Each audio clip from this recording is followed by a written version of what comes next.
पुण्यामध्ये गॅस खरेदीसाठी लांबच लांब रांगा पाहायला मिळाल्या। सलग तिसऱ्या दिवशी पुण्यामध्ये एलपीजी गॅसची टंचाई आहे।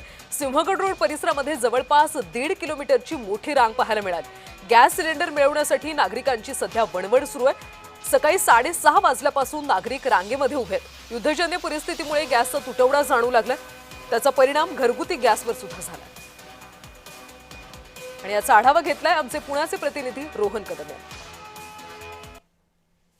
आपण आता पुण्यातील सिंहगड रोड परिसरामध्ये आहोत आणि सिंहगड रोडवरच्या या गॅस घेण्यासाठी जे आहे ते अगदी सकाळी 6 वाजल्यापासून 6:30 वाजल्यापासून नागरिकांनी जे आहे ती रांगा लावायला सुरुवात केलेली होती आणि अजून देखील या रांगा ज्या आहेत त्या लांबच्या लांब आपल्याला पाहायला मिळत आहे। सकाळपासून हे सगळे नागरिक जे आहेत ते लाईनमध्ये थांबलेले आहेत आणि आपल्याला गॅस सिलेंडर जो आहे तो मिळावा यासाठी या सगळ्यांकडून जे आहेत ते प्रयत्न केले जात आहेत। कारण का गॅस सिलेंडरचा तुटवडा जो आहे तो युद्धामुळे अख्ख्या देशभरामध्ये झालेला पाहायला मिळतोय। कमर्शियल गॅसची विक्री जरी बंद करण्यात आली असली तरी जे एलपीजी आहेत, जे घरगुती गॅस जे आहे ते घेण्यासाठी ते मिळवण्यासाठी देखील वणवण जी आहे ती सध्याच्या घडीला सुरू झालेली पाहायला मिळते आणि मोठ्या प्रमाणामध्ये अगदी सकाळपासून या गॅससाठीच्या रांगा ज्या आहेत त्या शहरातील विविध भागांमध्ये जे आहेत ते पाहायला मिळत आहेत। तर ही लाईन सगळी आपण पाहतोय गॅस सिलेंडर घ्यायला थांबलेले आहेत। सकाळपासून लोक आलेले आहेत आणि सकाळी जे 6:30 वाजल्यापासून होते त्यांची लांबच्या लांब रांग जी आहे ती गेलेली होती। आता ते लोक घरी गेले आणि आता हे